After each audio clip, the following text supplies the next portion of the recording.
पृथक्करण हे प्रकरण आपण शिकतोय. त्यावेळी आपण उद्योजक असताना घेऊया.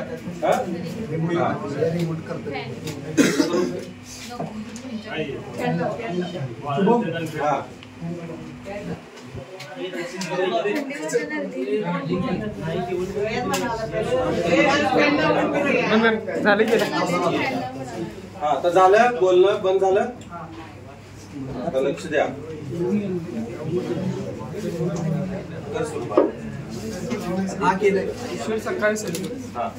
वाक्य पृथक्करण म्हणजे काय, आपण याच्या आधी थोडस मी तुम्हाला थोडस विश्लेषण करून सांगितलं होतं बघा. वाक्य पृथक्करण म्हणजे काय किंवा वाक्य विश्लेषण म्हणजे काय, वाक्य विग्रह म्हणजे काय. विग्रह म्हणजे काय सांगा.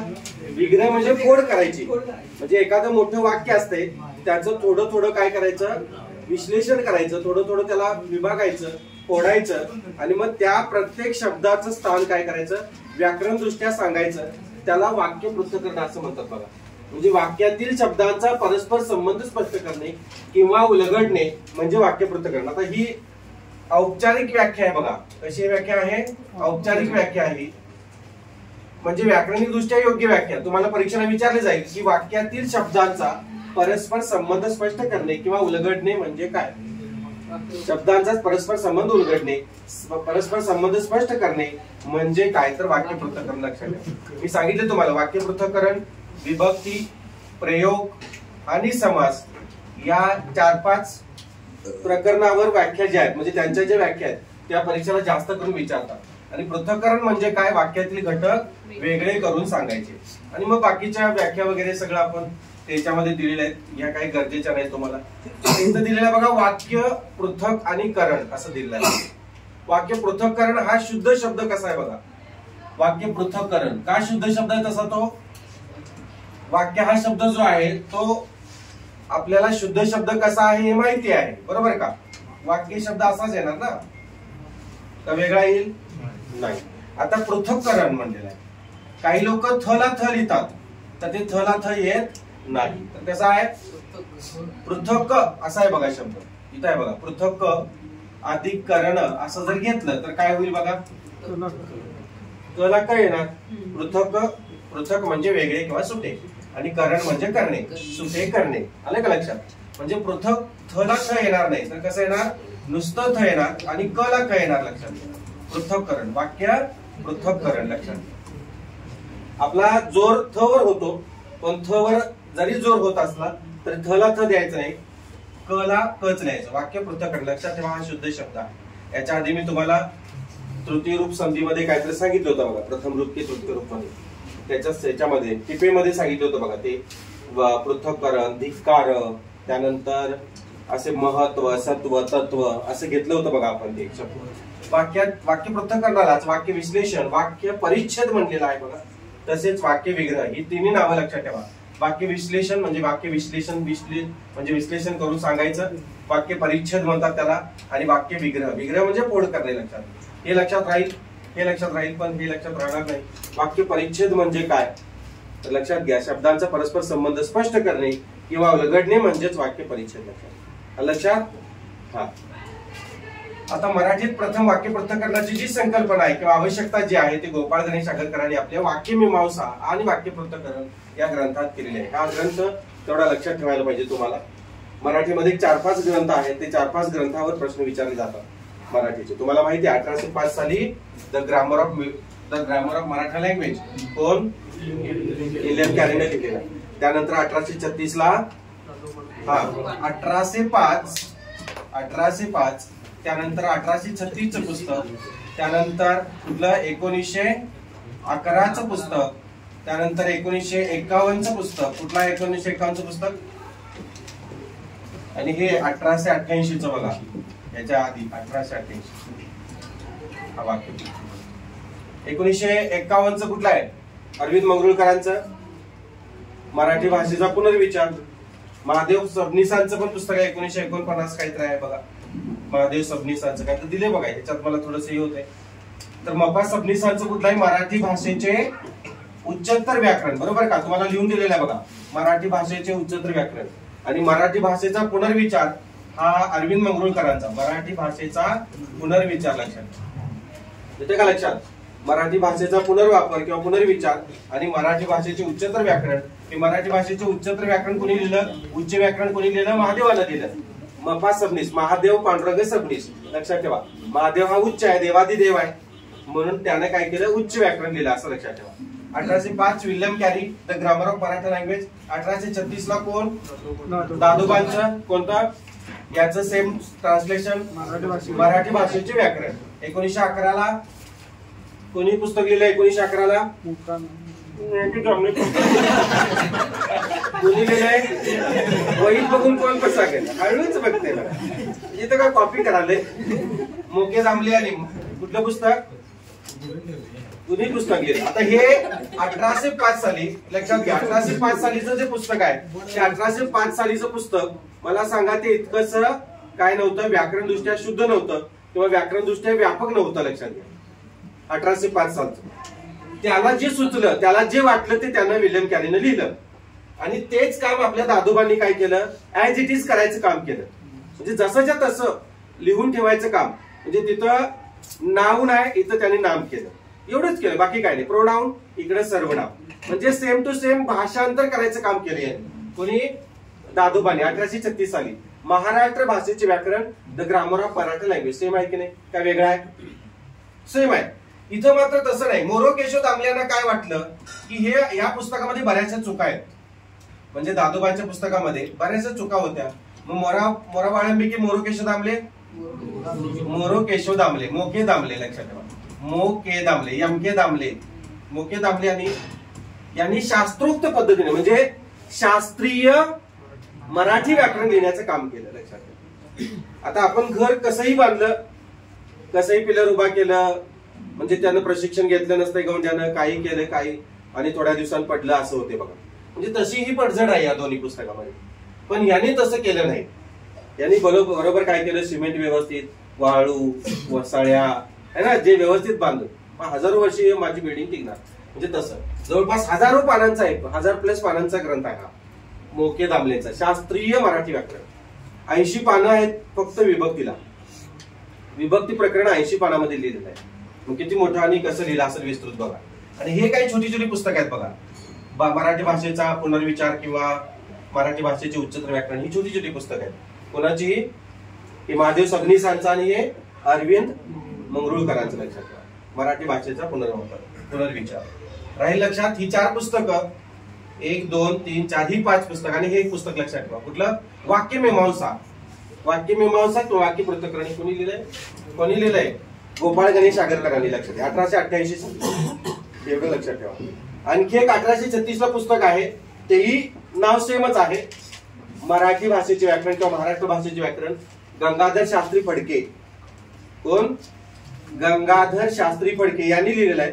पण तो ग्रंथ प्रकाशित झाला नाही, म्हणजे तो बाहेर सॉर्ट आउट झाला नाही, त्यामुळं तो ग्रंथ आपल्याला माहित नाही. येते का लक्षात. गंगाधर शास्त्री फडके यांचा ग्रंथ कोणता, फक्त नाव तुम्ही सांगा, महाराष्ट्र भाषेचे व्याकरण. राहील का लक्षात. आता कसं लक्षात ठेवणार बघा, काय लिहून घेत नाही, काय नाही, नुसतं मुंडी मुरगळतात, असं नुसतं करतात, बरोबर आहे का. ती स्कॉलरशिपची मुलं भारी असतात बघा, असं काय तर सांगितलं नाही, शेजारच बघते, जर आपलं चुकलं तर तिथं बघते. आणि त्यांना 10 दिवसांनी विचारा, 50 दिवसांनी विचारा, 6 महिन्यांनी त्यांना विचारा, तू लगेच सांगणार, अरे गंगाधर शास्त्री फडकेने कुठलं पुस्तक लिहिलं रे, आणि ते प्रकाशित झालं नाही बघा. ते तेच की सेम दादोबांच्या सारखं पुस्तक नाव, ते शेजाऱ्याला का होईना विचारून सांगते बघा. तुम्ही किती दिवसात सांगणार, कधी सांगणार. नुसता हात बांधून बसतोय तमाशाला आल्या कसं, हसवलं की हसतोय, काही जण हसतच नाहीत बघा, मोदळ्यागत बसतात. म्हणजे कुठलं एवढं संकट आलंय काय माहिती. कोण चोपण्या, चोपण्या असू दे. आता ह्या काय गरजेचं नाही बघा. वाक्य पृथक्करण, इथं बघा वाक्याचे विभाग जे आहेत ते 2 विभाग पडतात. वाक्याचे विभाग किती पडतात, 2 विभाग पडतात. कोणते कोणते आहेत बघा, उद्देश विभाग आणि विधेय विभाग. आता आपल्याला मराठी व्याकरणामध्ये कर्ता, कर्म आणि क्रियापद अशा 3 पद्धती असतात का, कर्ता, कर्म आणि क्रियापद. पण कर्ता हा शब्द जो आहे तो फक्त क्रियापदापर्यंत मर्यादित राहतो. कुठेपर्यंत? क्रियापदापर्यंत. कारण क्रियापदामध्ये सकर्मक क्रियापद, अकर्मक क्रियापद आणि द्विकर्म क्रियापद असं. तर हे इथपर्यंत आपण काय करतोय बघतोय. इथून पुढे मात्र कर्त्याला आपण कर्ता म्हणायचं नाही, तर काय म्हणायचं? उद्देश म्हणायचं. काय म्हणायचं? उद्देश म्हणायचं. आधी उजवं बटन दाब. बॅक घेते तिथं टच करा, साईडला टच करायचं, साईडला.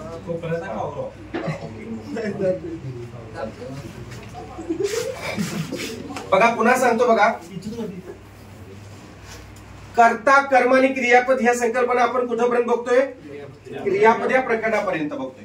आणि आता मग कर्ता क्रियापदानंतर जो कर्ता उरतो त्याला आपण कर्ता म्हणायचं नाही, काय म्हणायचं? उद्देश म्हणायचं. आता तुम्ही प्रयोग प्रकरणात म्हणू शकताय कर्ता, म्हणजे जिथं जिथं सकर्मक आणि अकर्मक असा संदर्भ येतो तिथं मात्र तुम्ही कर्ता, कर्म आणि क्रियापद म्हणायचं. कारण सकर्मक म्हणजे काय की ते वाक्य कर्मासहित असायला पाहिजे. अकर्मक म्हणजे काय? ते वाक्य कर्मविरहित असायला पाहिजे. आणि त्यामध्ये कोणीतरी कर्ता असल्याशिवाय कर्म होणार आहे का? नाही. आपण तिथं उद्देश, विधेय वगैरे म्हणत बसलं तर कसं होईल? उद्देश कर्तरी प्रयोग असं म्हणलं तर कसं वाटेल बघा? चांगलं वाटेल? नाही वाटणार. म्हणजे जिथं सकर्मक कर्तरी किंवा अकर्मक, सकर्मक आणि अकर्मक हा संदर्भ आहे तिथं मात्र तुम्ही कर्ता आणि कर्म किंवा कर्ता कर्म क्रियापद म्हणू शकता.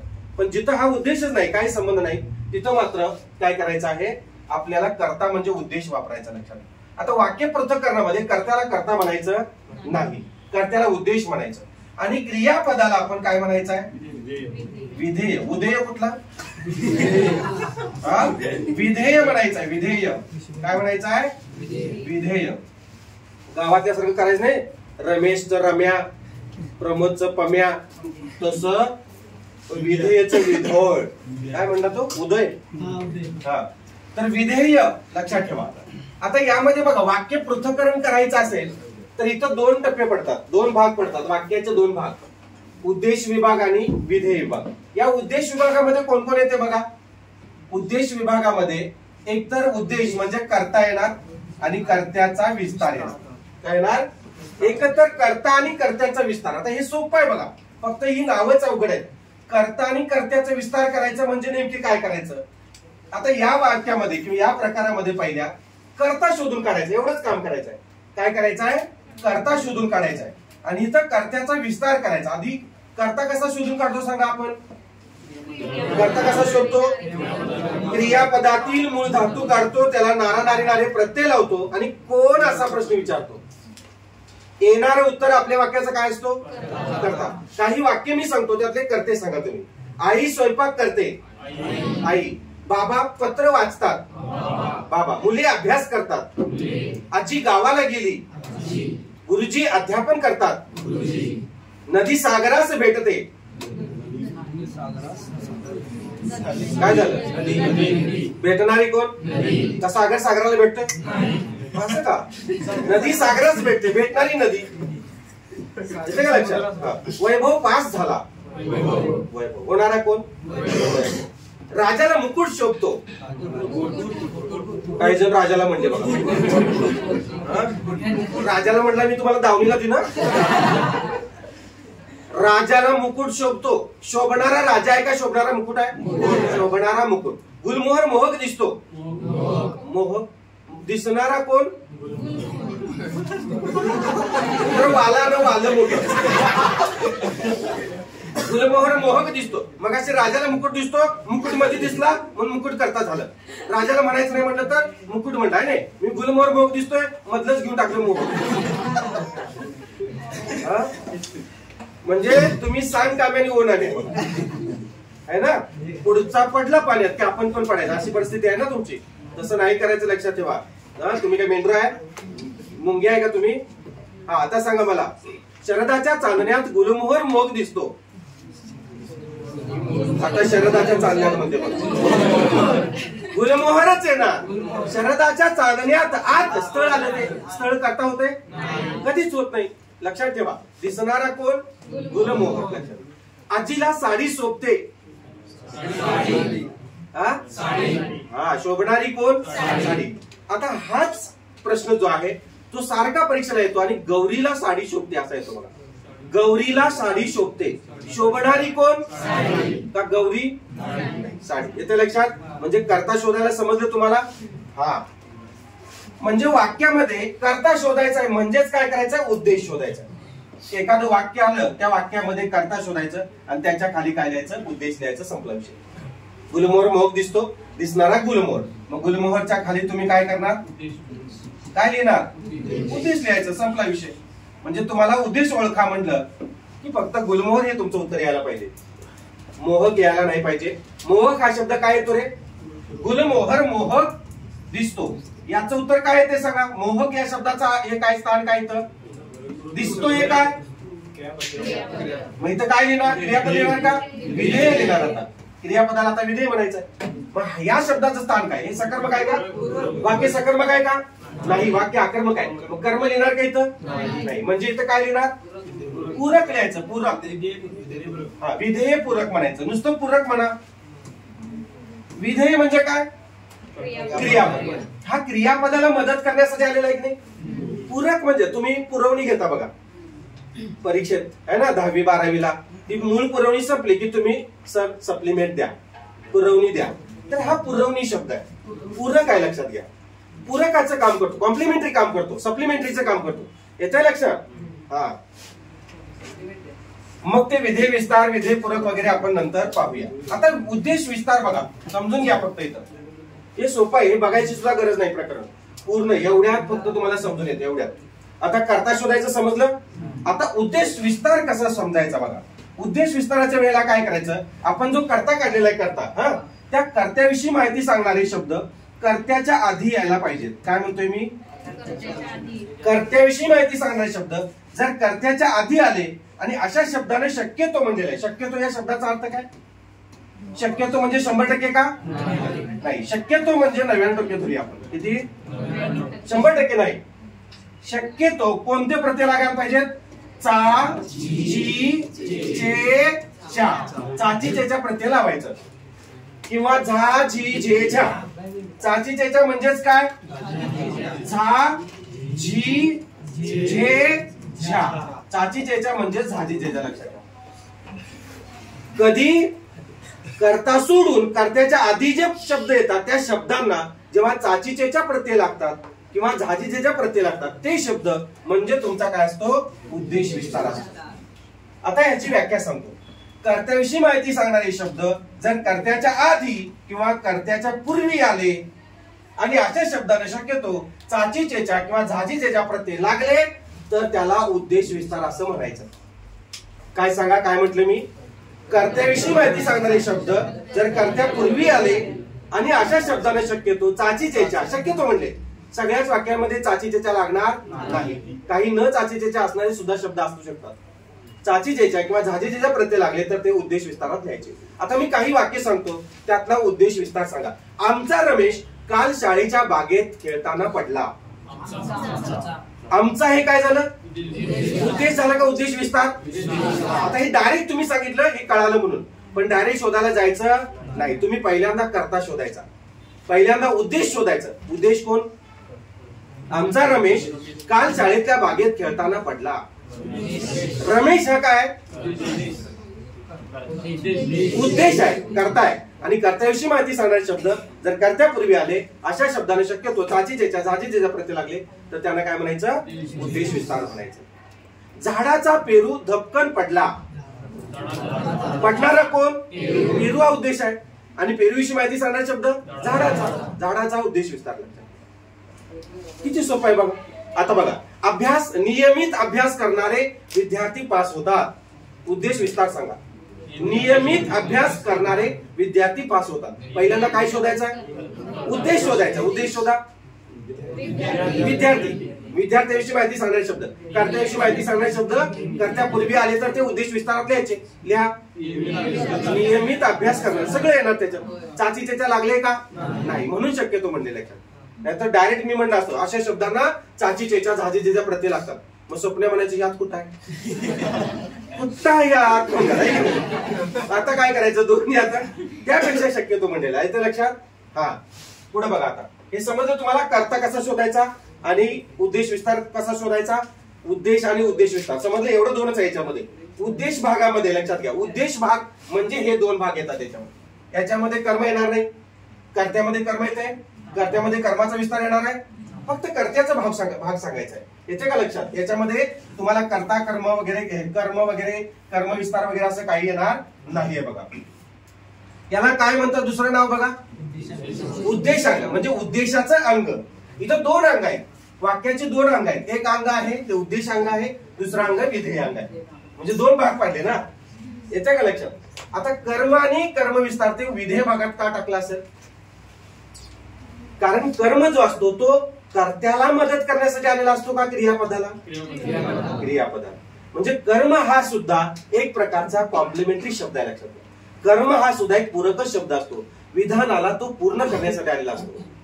लक्षात आलं काय म्हणतोय मी? आता बघा, गुरुजी शिकवतात एवढंच म्हटलं तर याच्यामध्ये कर्ता आणि क्रियापद दोन शब्द आले. पण गुरुजी व्याकरण शिकवतात, मग तो व्याकरण शब्द त्या क्रियापदाला मदत करायला गेला की कर्त्याला मदत करायला गेला? क्रियापदाला. म्हणजे कर्म हा शब्द जो आहे किंवा कर्म विस्तार जो आहे तो विधेय भागात गेला, तो उद्देश भागात येणार नाही. लक्षात ठेवा, उद्देश भागात उद्देशांगामध्ये काय येणार? फक्त उद्देश आणि उद्देश विस्तार. लक्षात आलं? दोनच, उद्देशांग आणि तिथं काय म्हटलंय बघा, विधेयांग. ही चीन मधली नाव आहेत, शांग यांग. उद्देशांग, विधेयांग, शांग चांग. लक्षात आलं? याला सब्जेक्ट म्हणतात, त्याला प्रेडिकेट म्हणतात इन इंग्लिश. लक्षात आलं? हा. अनालिसिस ऑफ सेंटेन्सेस नावाचं प्रकरण आहे तुम्हाला इंग्लिश मध्ये. Analysis of sentences, that's type of two types of, one type is subject and two types is predicates. लक्षात आलं? Subject is like this. लक्षात आलं? दोन भाग पडतात. आता आपण काय करूया, विधेय विभाग बघूया. विधेय विभागामध्ये मला सांगा, विधेय विभागामध्ये काय काय आहे बघा, काय काय आहे सांगा? कर्म, कर्म विस्तार, विधेय, विधेय विस्तार आणि विधेय पूरक. आता आपल्याला विधेय म्हणजे काय हे माहिती आहे ना? हे एवढं सोपं आहे ना, याच्यासारखं दुसरं कुठलं सोपं नाही. पण यात मात्र तुम्हाला थोडंसं काय करायला लागणार, लक्षात ठेवावं लागतं. यामध्ये आधी आपण कर्म, कर्म विस्तार शोधूया. कर्माची व्याख्या सांगा रे, कर्माची व्याख्या. कर्म कसं शोधतो आपण? काय करतो कर्म? कर्म म्हणजे काय? ज्याच्यावर क्रिया घडते, ज्याच्यावर कर्ता क्रिया करतो, तो शब्द म्हणजे काय? क्रिया सोसणार, क्रिया भोगणार, त्याला म्हणायचं कर्म. क्रिया कोण सोसतोय? क्रिया कोण भोगतोय? कर्ता क्रिया भोगतोय. रमेश बैलाला मारतो. लक्ष द्या, रमेश बैलाला मारतो. आता यात क्रिया कोण सोसाले रे? कोण भोगतोय? हा, बैल हा क्रिया सोसतोय, क्रिया भोगतोय. क्रिया करणारा कोण? रमेश. रमेश हा काय? उद्देश आहे. हे काय आहे? क्रिया पण म्हणायचं नाही, हे विधेय म्हणायचं. काय म्हणायचं? हे विधेय. हा येते का लक्षात? आणि हे काय ना, आता मारणारा कोण? रमेश. मारण्याची क्रिया तो वस्तू, प्राणी, फुल, फळ. वाक्य सकर्मक आहे की अकर्मक आहे? सकर्मक आहे. तो वाईट काम करतोय, त्या मुख्या प्राण्याला मारायला लागलाय, म्हणजे याचं उत्तर काय ना, इथं कर्म आहे. बरोबर झाले की कर्माचं उत्तर मिळालं तुम्हाला. आणि कर्म कसं शोधायचं? किती मोठं वाक्य असेल तर आपण त्यामधून कर्म कसं शोधून काढायचं किंवा कसं ओळखायचं हे सगळं आपण शिकलोय की नाही? कुठल्या प्रकारात शिकलोय आपण कर्म कसं शोधायचं? क्रियापद या प्रकारामध्ये आपण सविस्तरपणे शिकलोय. खूप उदाहरणं घेतलीत आपण, बरोबर का? तुम्हाला कितीही मोठं वाक्य असू दे त्यातलं कर्म शोधता येईल की नाही? येत आहे. आणि भरपूर उदाहरणं आपण घेतलेत. अखंड प्रयोग नावाचं प्रकरण आपण बघितलेलं आहे. का बघितलेलं आहे बघा? का बघितले? अखंड प्रकरण प्रयोग बघितले की नाही? प्रकरण, त्या अखंड प्रयोग प्रकरणामध्ये इथंच बस की त्यापेक्षा अखंड प्रयोग प्रकरण मला सांगा, त्या प्रयोग प्रकरणामध्ये सकर्मक आकर्मकचा भाग नाही असं कुठला आहे का? कर्ता कर्म नाही असं कुठलाही आहे का? नाही आहे. लक्षात. आता एकच भाग आहे. कुठला भाग आहे? एकच, की भावकर्तृक किंवा अकर्तृक क्रियापद किंवा अकर्तृक भाव्य प्रयोग, त्यामध्ये कर्ता नाही आहे, कर्म सुद्धा नाही आहे, पण वाक्य आहे, पण विधेय आहे. बघा, क्रियापद आहे. क्रियापद आणि कर्त्याचा लांबून आपल्याला भास होतो. आज सारखे गडगडते, त्याला आज मळमळते वगैरे वगैरे, है ना? हे आता हे बघा कर्म, याच्यामध्ये कर्म विस्तार आहे का? बघा, आता मला सांगा कर्म विस्तार म्हणजे काय? As it is, same to same इकडचं इकडे वापरायचं, उद्देश विस्ताराचं इकडे सेम हे वापरायचं, सेम तसं. कसं? कर्माविषयी माहिती सांगणारे शब्द जर कर्मापूर्वी आले अशा शब्दांना शक्यतो, अशा शब्दांना कर्मविस्तार, अशा शब्दांना शक्यतो चाचीचेच्या किंवा झाजीचेच्या प्रत्यय लागतात. आलं लक्षात? इथं आहे का कुठं? याच्या आधी येणारा शब्द कुठला आहे का? नाही आहे. म्हणजे इथं कर्मविस्तार आहे नाही. या वाक्यात फक्त कर्ता, कर्म आणि क्रियापद म्हणजे उद्देश, कर्म आणि विधेय तीनच आहे. आलं लक्षात? आता बघा, रमेश पाटलाच्या बैलाला मारतो. सांगा मग पाटलाचा हा शब्द काय झाला? संपला की विषय. लक्षात येते? कर्मविस्तार म्हणजे काय? कर्माविषयी माहिती सांगणारे शब्द जर कर्मापूर्वी आले अशा शब्दाने शक्यतो काय म्हणतात? काय म्हणतात? कर्मविस्तार म्हणतात का झाजीचेच्या म्हणतात रे? हा, अशा शब्दाने शक्यतो चाचीचेच्या किंवा झाजीचेच्या प्रत्यय लागतात त्यांना कर्मविस्तार असं म्हणायचं. समजलं? हा. रामूने झाडाचा पेरू तोडला. झाडाचं हे काय झालं? गवळ्याने काळ्या म्हशीची धार काढली. सांगा काळ्या म्हशीची काय झालं? काय झालं हे? कर्मविस्तार. रामूने झेंडूची फुले तोडली. झेंडूची हे काय झालं? समजलं का? झेंडू न. आता विधेय. विधेय म्हणजे काय? क्रियापद. क्रियापद शोधायची काही पद्धत आहे का हो? क्रियापद कसं शोधायचं? काय शोधायचं? काही ट्रिक्स वगैरे आहे? नाही. क्रियापद कुठं असतं सांगा? परदेशात. कुठं असतं क्रियापद? वाक्याच्या शेवटी क्रियापद असतं. वाक्याचा अर्थ पूर्ण करणारा, बरोबर आहे का? क्रियावाचक, क्रिया पाहिजे कोणते ना कोणते, बरोबर आहे का? क्रियावाचक विकारी शब्द म्हणजे क्रियापद. त्याला आपण वाक्य पृथक्करणामध्ये काय म्हणतोय? विधेय म्हणतोय. लक्षात येते? हा. आता विधेय विस्तार तुम्हाला सांगतो. कसा असेल विधेय विस्तार? एक गेस करा प्लीज. गेस.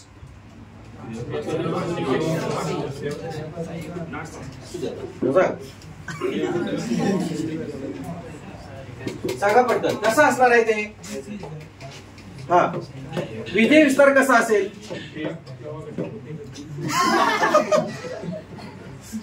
हा ठीक आहे, राहू दे, डोक्यात ताण घेऊ नका. विधेय विस्तारामध्ये काय करायचं? क्रियापदाला, कुठल्या, हे जे क्रियापद आहे त्याला काय करायचं? कुठलंही क्रियापद असू दे, कुठल्याही वाक्यातील क्रियापद असू दे, त्या क्रियापदाला ट्रिपल के ने प्रश्न विचारायचा. आता ट्रिपल के म्हणजे काय सांगतो तुम्हाला? 1K म्हणजे हे बघा, हे 1K म्हणजे केव्हा, 1K म्हणजे केव्हा, दुसरं के जे आहे ते कोठे, आणि तिसरं के जे आहे त्याला कसे. कधी नाही, कसे. कधी म्हणजेच केव्हा रे, केव्हा आलास, कधी आलास, ते एकच. केव्हा, कोठे, कसे ने प्रश्न विचारायचा. काय करायचं? क्रियापदाला ट्रिपल के, 1K 2K 3K, ट्रिपल के आहेत ना, केव्हा, कोठे, कसे. तिन्ही पैकी एकाचं जरी उत्तर मिळालं, तिन्ही पैकी तिन्हीचं उत्तर कदाचित कुठल्या एखाद्या वाक्यामध्ये मिळू शकते. एखाद्या वाक्यामध्ये 2Kचं उत्तर मिळू शकते, एखाद्या वाक्यामध्ये एकच Kचं उत्तर मिळू शकते. ते सुद्धा तुमचं विधेय विस्तार असू शकते. असं काही नाही की तिन्हीचं मिळावं असं काही नाही. त्या वाक्याला 3 वेळा प्रश्न विचारायचा, तिन्ही पैकी एकाच उत्तर आलं तरी तो विधेय विस्तार होतो. आता आपण, मी एक वाक्य सांगतो बघा. आमचा रमेश काल शाळेच्या बागेत खेळताना पडला. बघा वाक्य पुन्हा सांगतो. आमचा रमेश काल शाळेच्या बागेत खेळताना पडला. आता केव्हा पडला? कोठे पडला? शाळेच्या बागेत. कसा पडला?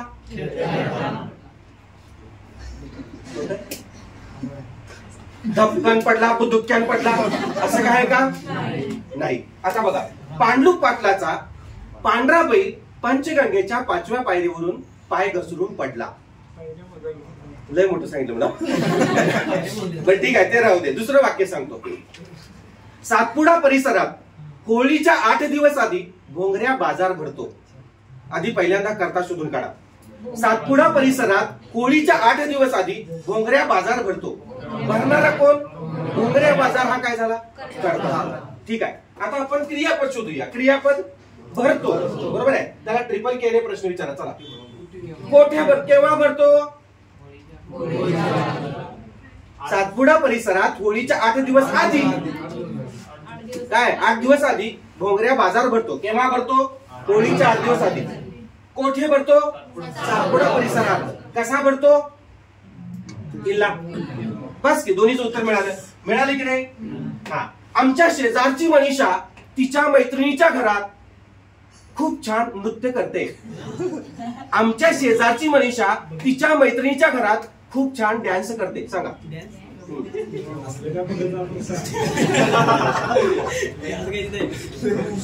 सांगा लवकर. आमच्या शेजारची मनीषा, का तुला खटकालय मनीषा? आमच्या शेजारची मनीषा तिच्या मैत्रिणीच्या घरात खूप छान डान्स करते, खूप छान नृत्य करते. सांगा. करणारी कोण? मनीषा. बरोबर आहे का? इथं करता शोधायचा आहे का? उद्देश शोधायचा आहे का? नाही, आपल्याला विधेय विस्तार शोधायचा आहे. क्रियापद कोणता आहे? करते. केव्हा करते? इल्ला. कोठे करते? तिच्या मैत्रिणीच्या घरात. आणि कशी करते? फार सुंदर करते. समजलं? संपला विषय बघा. आता विधेय पूरक सांगतो. समजलं का हे? आता विधेय पूरक म्हणजे काय बघा.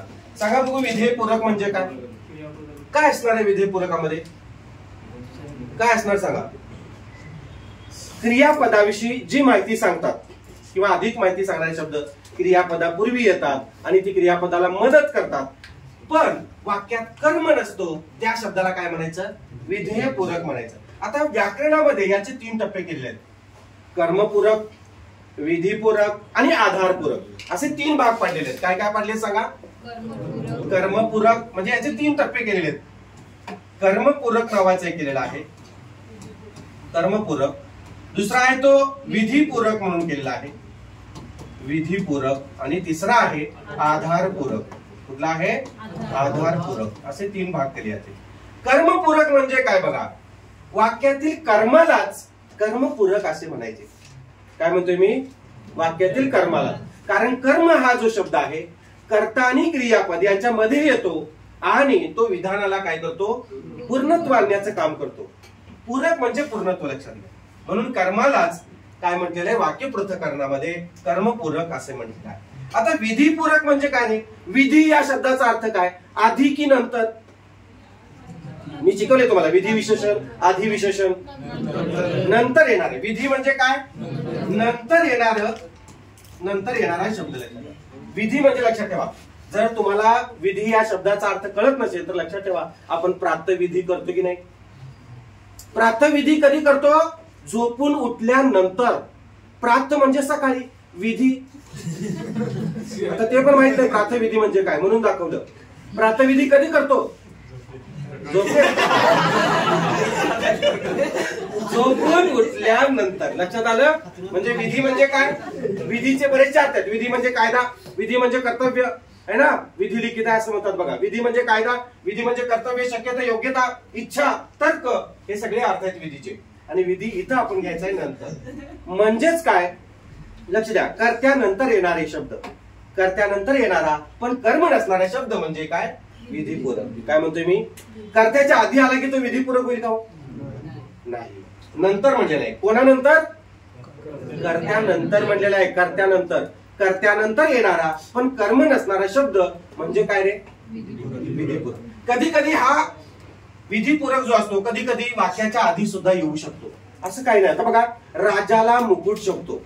आता हा शब्द जो आहे बघा, हा राजाला, लक्ष द्या, हे वाक्य बघा. राजाला मुकुट शोभतो. यातला कर्ता कोणता रे? मुकुट. हे वाक्य सारखं येते परीक्षेला, खूप आवडते त्यांना वाक्य. आता यातला कर्ता कोण आहे सांगितलं तुम्ही? मुकुट हा कर्ता आहे, मान्य आहे. हे काय रे? क्रियापद. म्हणजे आपण या प्रकरणात काय लिहूया? उद्देशाने त्याला विधेय लिहूया. ठीक आहे. ह्या दोघांचं स्थान आपल्याला कळालं. आता या शब्दाचं स्थान, याला विधीपूरक म्हणूया का हो? हा कर्त्याच्या आधी आलाय का नंतर आलाय? आधी आलाय. याला विधीपूरक म्हणूया का? नाही म्हणायचं. तर याला काय म्हणायचं? हा शब्द जो आहे तो विधानाला, या विधानाला म्हणजे या वाक्याला पूर्ण करण्यासाठी आलाय की नाही? विधानाला पूर्ण करण्यासाठी आलाय. म्हणून मी इथं विधान लिहितो, विधान. आणि मग हा पूर्ण म्हणजेच आपण काय म्हणतो त्याला शब्द? पूर्ण या शब्दाला काय वापरतो? पूरक. म्हणून याला आपण काय म्हणायचं? विधान पूरक म्हणायचं. काय म्हणायचं? विधान. मग परीक्षेला तुम्हाला प्रश्न विचारतात, या वाक्यातील विधान पूरक ओळखा. आतापर्यंत 100 वेळा हा प्रश्न विचारलेला आहे. हेच वाक्य आहे आणि यातील विधान पूरक ओळखा. 2021 ला मात्र मुंबई पोलिसला या वाक्यातील कर्ता ओळखा असं विचारलं. मुलांनी सगळ्या लिहिलं, राजाला राजाला राजाला. सगळे राजे नापास झाले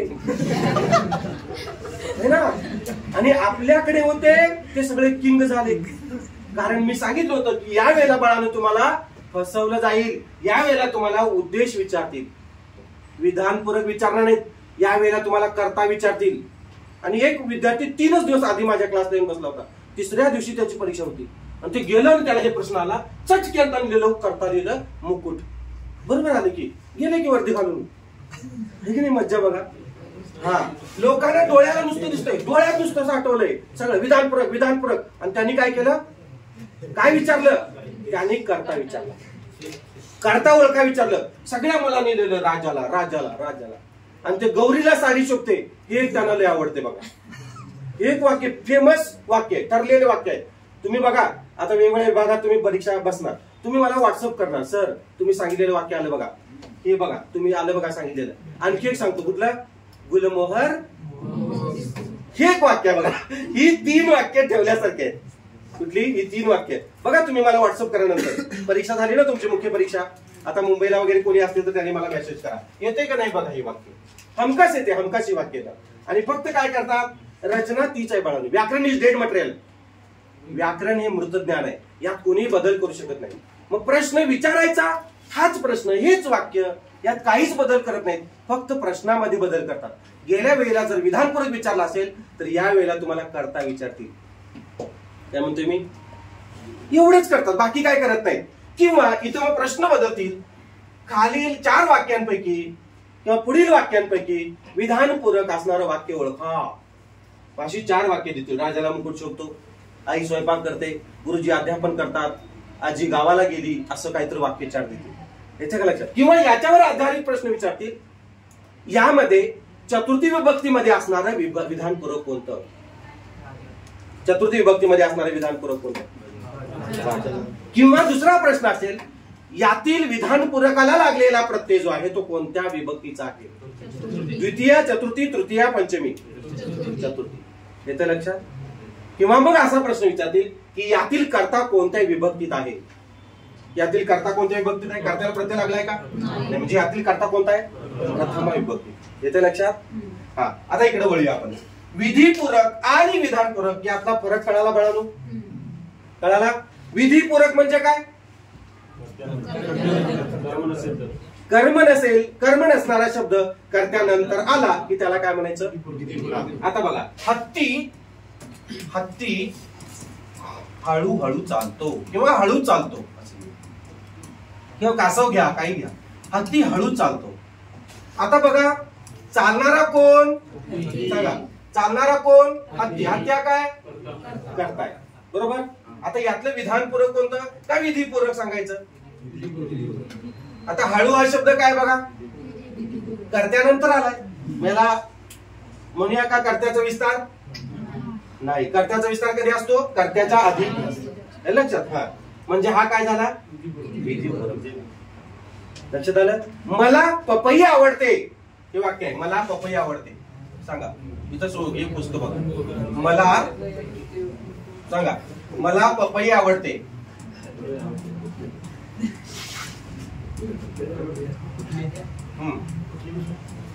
आता यातलं विधानपूरक कोणतं, मला आवडणारी कोण, मला हे विधानपूरक आहे का विधिपूरक आहे.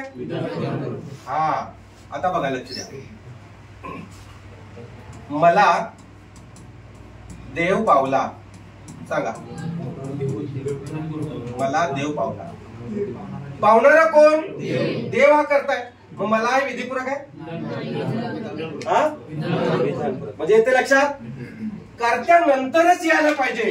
कर्त्यानंतर येणारा जो पूरक शब्द आहे, कर्म नसणारा शब्द आहे, त्यालाच काय म्हणायचं, विधिपूरक म्हणायचं. समजलं काय म्हटलं मी. बघा, रमेश सावकाश खातो, जास्त खातो लिहूया. रमेश जास्त खातो. आता हे वाक्य सकर्मक आहे का आकर्मक आहे, वाक्य सकर्मक आहे की आकर्मक आहे शोधून काढा पटकन. पेन खाली ठेव, कोणात घालू नको. हा, वाक्य सकर्मक आहे का आकर्मक आहे, हा सकर्मक म्हणणाऱ्याने हातोड करा. सकर्मक. अकर्मक म्हणणाऱ्याने हातोड करा. एवढं हातोड करतात. लकवा मारलाय काय माहिती. बाकीच्या कुणालाच वाटत नाही, तटस्थ आहेत, काहीच कळना असं किती जण आहेत. पाटील हे कसलं वाक्य आहे?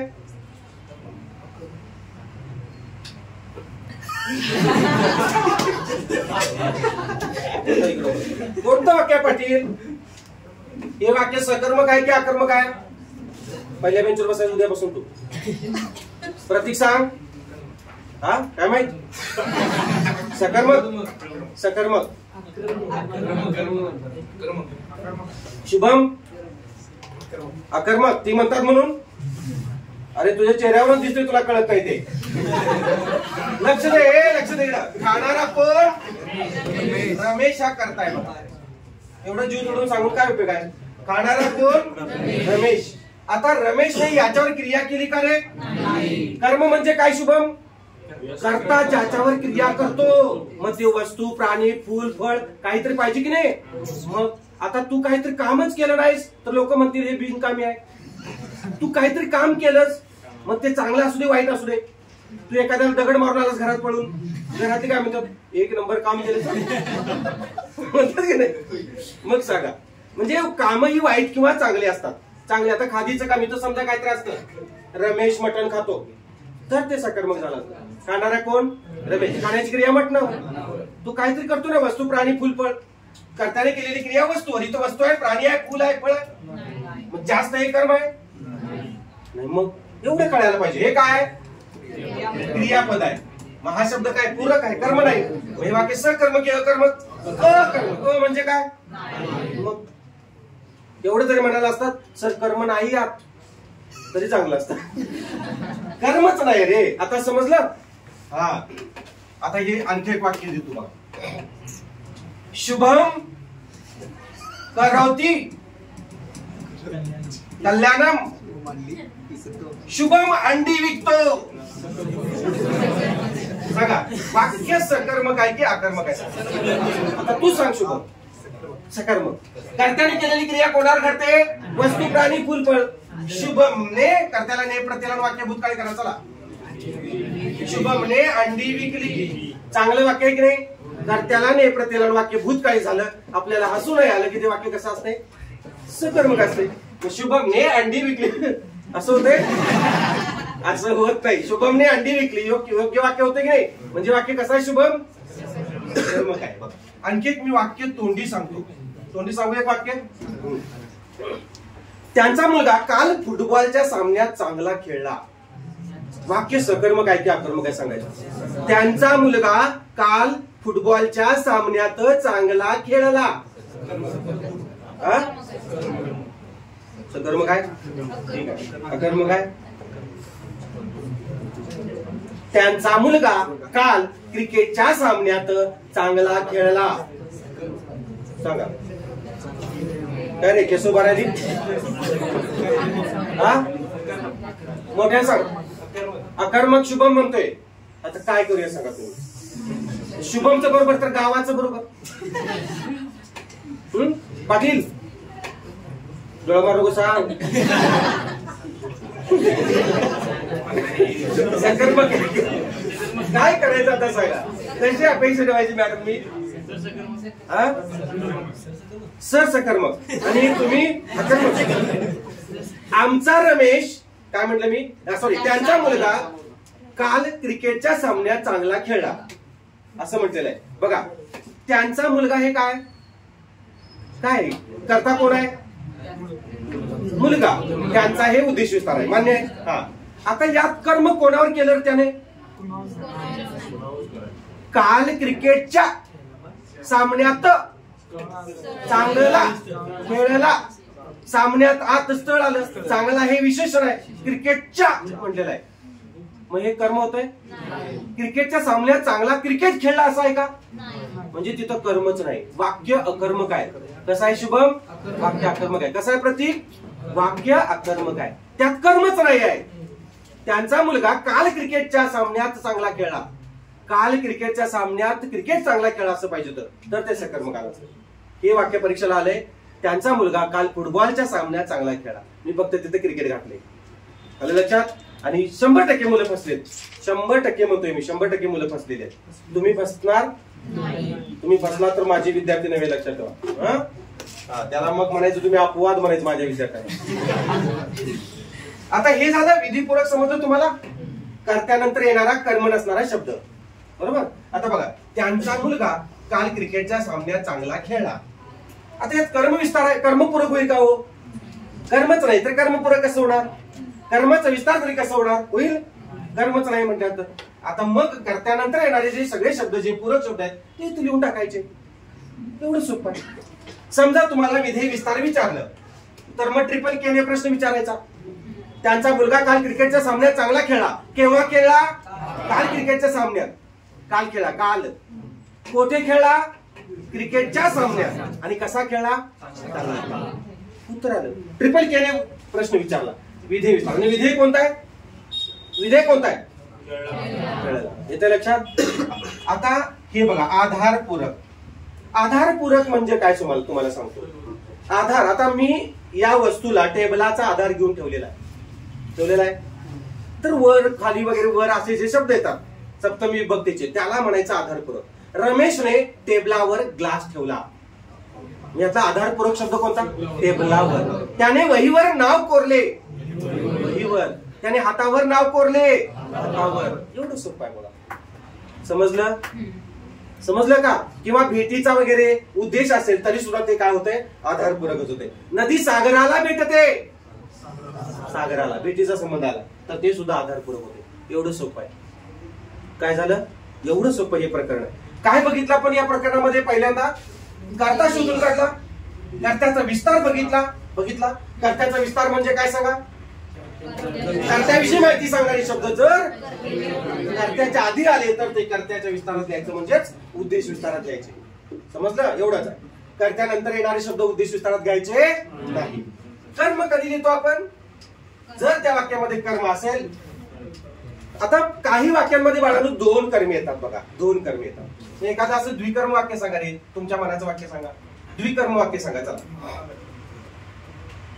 सांगा मॅडम, आळस देऊ नका, सांगा एखादं वाक्य सांगा. द्विकर्माचं वाक्यच नाही, हजारो वाक्य घेतलेत मी. आजीने बघा, अरे परवा आलेलं पोरगा सांगते नातीला, तो काय म्हणला? जगा शिवला.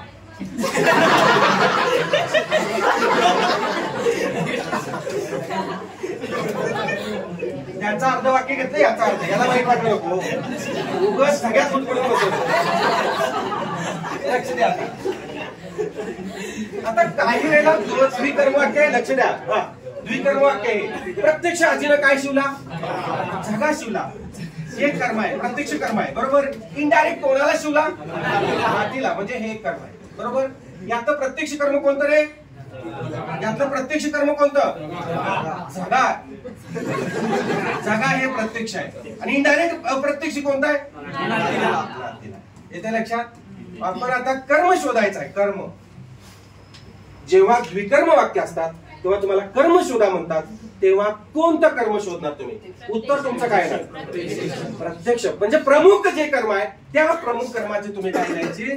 तुम्ही उत्तराची जागा भरायची. म्हणजे यातलं कर्म हे आहे. आता कर्म विस्तार. कर्माविषयी माहिती सांगणारे शब्द जर कर्मापूर्वी आले, हे कर्माविषयी माहिती सांगते का याच्याविषयी सांगते?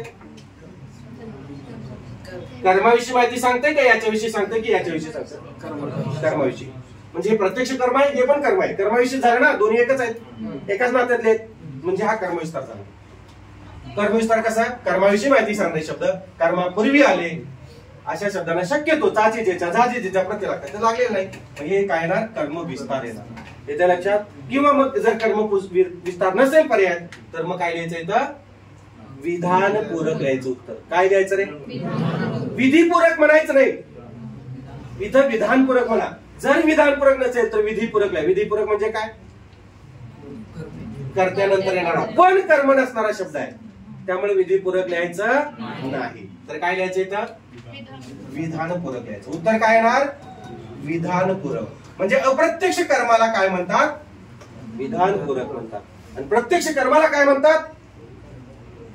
ऑब्जेक्ट म्हणतात. कर्मच म्हणणार ना, प्रत्यक्ष कर्माला कर्मच म्हणणार. अप्रत्यक्ष कर्माला काय म्हणतात?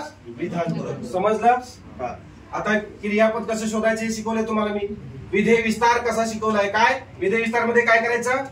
ट्रिपल के ने प्रश्न विचारायचा. 1K म्हणजे कोठे, केव्हा, कोठे आणि कसे ने प्रश्न विचारायचा. कोणाला? क्रियापदाला विचारायचा. आणि येणारं उत्तर आपल्या वाक्याचं काय असते? विधेय विस्तार. आणि विधेय पूरक म्हणजे काय? कर्म नसणारा शब्द, बरोबर आहे का? कधी कधी कर्म असणारा शब्द कर्मपूरक म्हणून येतो. विधीपूरक आणि आधारपूरक.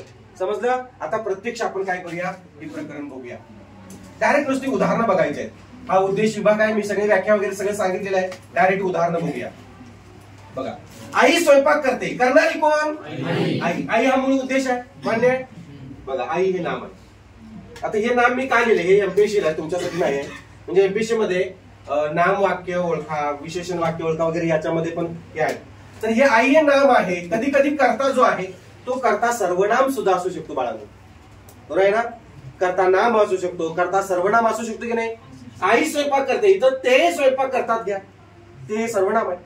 म्हणजे आई हे नाम जो करता आहे, मूळ उद्देश जो आहे तो काय? नाम आहे. म्हणून इथं लिहिलेलं. हे काय तुम्हाला गरजेचं नाही. बघा, आपल्याला फक्त गरजेचं काय? कर्ता शोधून काढायचं आहे. बाळाने खेळणे मोडले. मोडणारे कोण? बाळ. बाळाने खेळणं मोडलेलं आहे. बाळ हा करता. आलं लक्षात? मूळ उद्देश. हा. तो अपघातात वारला. वारणारा कोण? म्हणजे आपण. मला हसू आले. आता यातला करता हसू. का? येणारे कोण? हसू. मला हसू आले. येणारे हसू आहे म्हणून हसू हा मूळ उद्देश आहे. लक्षात ठेवा. मला हा शब्द तिथं काय दर्शवतो? कर्त्याचा विस्तार दर्शवेल. विधान पूरक म्हणायचं त्याला. काय म्हणायचं? किंवा पूरक शब्द म्हणायचा. लक्षात ठेवा. पुढे बघा, त्याच्या बोलण्यात सारखे परंतु येते. येणारे कोण? परंतु. परंतु हा करता. लक्षात ठेवा. त्याच्या बोलण्यात, त्याच्या चाचीचेच्या हा करता नसतो. बोलण्यात आत स्थळ आहे. सारखे हा काही करता नाही, विशेषण आहे. लक्षात येते का? आणि परंतु हा अव्यसाधित नाम आहे. ते अव्यसाधित नाम आपण बघितलेलं आहे किंवा अव्यय आहे तो. आमरण उपोषण करावे हे बरोबर नाही.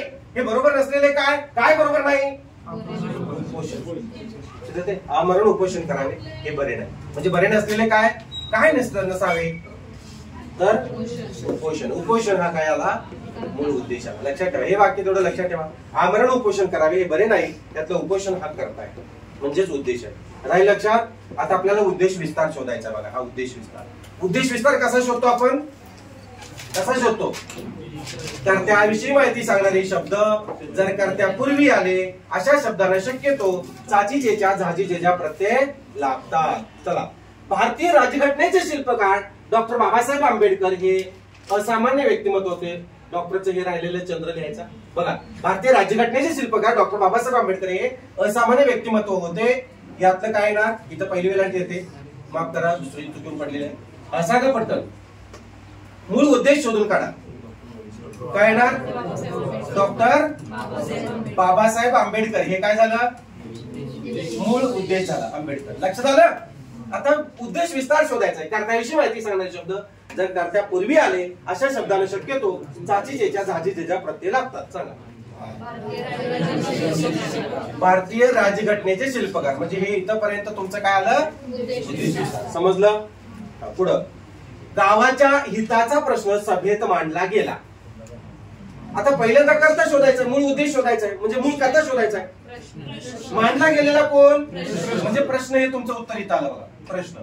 आणि याच्याविषयी माहिती सांगणारे शब्द अशा शब्दांना चाचणी द्यायचं. म्हणजे गावाच्या हिताचा शिल्प काय ना उत्तर आहे. तुम्ही नंतर लिहायचंय बरं का. ते ऐकून घ्या. नाही समजलं मला व्हॉट्सअप करा किंवा फोन करा. ठीक आहे? समजतंय बघा. फोन उचलाय का? मी एवढा हे आहे. बघा, ती गोरीनी शिकलेली मुलगी अतिशय प्रेमळ आहे. वाट नाही, प्रेमळ आहे. ती गोरीनी शिकलेली मुलगी अतिशय प्रेमळ आहे. त्यातला मूळ उद्देश करता शोधून काढायचा. मुलगी या काय ना? मूळ उद्देश. आता सांगा कर्त्याचा विस्तार. ती गोरी. आता ती येणार का रे? ती म्हणजेच कोण आहे? गोरीनी शिकलेली तर घ्या की. ती म्हणजेच कोण? मुलगी. समजा पर्यायामध्ये ती गोरीनी शिकलेली असं असेल आणि नुसतं शिकलेली असेल, नुसतं ती गोरी असेल आणि ती गोरीनी शिकलेली असं असेल. हे सगळं लिहावं. आलं लक्षात? समजलं का? आणि ती गोरी, गोरीनी शिकलेली, ती गोरीनी आणि ती गोरीने शिकलेली एवढं असेल तर हे उत्तर आहे तुमचं. आलं का लक्षात? पुढे त्यांचा धाकटा मुलगा, हे मगाशीच झालेला आहे, आपण घेऊया चला. त्यांचा धाकटा मुलगा आज क्रिकेटच्या सामन्यात चांगला खेळला, करता शोधा. मुलगा. उद्देश विस्तार. त्यांचा धाकटा, संपला विषय. ते उंच आणि सरळ वाढलेले झाड निलगिरीचे आहे. झाड हा मोठा उद्देश आहे. हा, आणि ते हे उंच आणि सरळ वाढलेले हे ना, ते म्हणजे झाड. आणि जर नसेल तर सगळं घ्या, पर्यात असेल सगळं तर सगळं घ्या. ठीक आहे. हा, पुढं. नियमित अभ्यास करणारे विद्यार्थी पास होतात. मगाशी सांगितले मी तुम्हाला. विद्यार्थी काय ना, मूळ होते. आणि नियमित अभ्यास करणारे उद्देश विस्तार. पित्त प्रकृतीच्या माणसाने उन्हात बसू नये. कुणी बसू नये? माणसाने. त्याला प्रत्यय इथे येणार करता. आणि मग पित्त प्रकृतीच्या चाचीच्या इथे येणार. समजतंय का रे? हा, तुमचं तुम्ही लिहायचं ते नंतर. निधळाच्या घामाने मिळवलेल्या पैशाचा व्यय हवा तसा करता येत नाही. व्यय म्हणजे खर्च. निधळाच्या घामाने म्हणजे काबड कष्ट करून अतिशय घाम घालून मिळवलेला जो पैसा आहे तो हवा तसा खर्च करता येत नाही. मग खर्च करता येत नसलेला कोण? पैसा. बरोबर. पैसा आहे. पैसा म्हणजे पैशाचा म्हटले, चा म्हटले की तो करता होत नाही. व्यय, व्यय खर्च. व्यय हा काय येणार इथं? करता येणार. आणि मग इथं निधळाच्या घामाने मिळवलेल्या पैशाचा, हे सगळं इथं लिहायचं. समजतंय का? तर पुन्हा सांगू. शुभम, नुसताच असा बसू नको, नीट सांग. समजलं नसेल तर पुन्हा सांग म्हणायचं. हा, माझी रोजची लिहावयाची लेखणी काल शाळेतल्या वर्गात हरवली. हरवणारी कोण? लेखणी. लेखणी, लेखणी इथं लिहून टाका. लेखणी म्हणजे काय रे? लेखणी म्हणजे पेन. लक्षात? किंवा पेन्सिल किंवा खडू. आणि इथं काय येणार? माझी रोजची लिहावयाची. समजलं? पुढे. मुंबईत जाणारा कोणी मनुष्य तुझ्या पाहण्यात आहे का? रे मग पाहण्यात असणारा कोण? मनुष्य आहे इथे येणार. आणि मुंबईत जाणारा कोणी इथे येणार. लक्षात आलं? हा, हे काय झालं? इथं पण आपण उद्देश आणि उद्देश विस्तार पाहिलं. दुसरं लेक्चर आहे आता, त्यामुळे मी उद्देश विभाग विधेय विभाग जो आहे तो आपण उद्याच्या तासाला घ्यायचा. खूप सोपं आहे. का अवघड आहे? इथपर्यंत समजलं नाही असं कोणी आहे का? वाक्य पृथक्करण प्रकरण सोपं आहे, फक्त तुम्ही समजून घ्यायला